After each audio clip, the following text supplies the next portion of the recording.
街坊們，周三亞市盤中現貨黃金繼續延續反彈勢頭，一直喺高位震盪，整體走勢好平穩，多空雙方暫時睇齊，冇之前咁激烈嘅博弈啦。基本面方面，支撐仲喺度㗎，油價回落咗，通脹憂慮都緩和咗少少，再加埋中東地緣局勢依然緊張，仲有各國央行不斷買金，避險需求未減，呢啲都係撐住金價嘅底氣。而家市場最關心嘅就係周三公佈嘅美國2月 CPI 數據，經濟學家估計總體 CPI 同比升2.4%，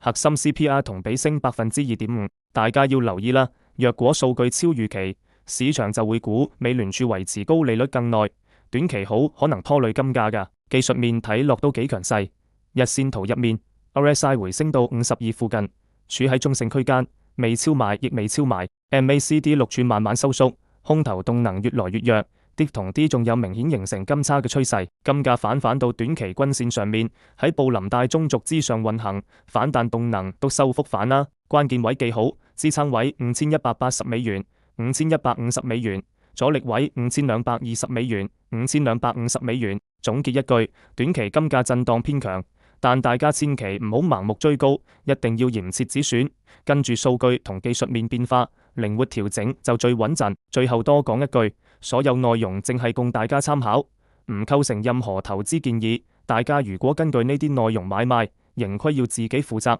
記得訂閱、按讚、分享，多謝街坊們收看。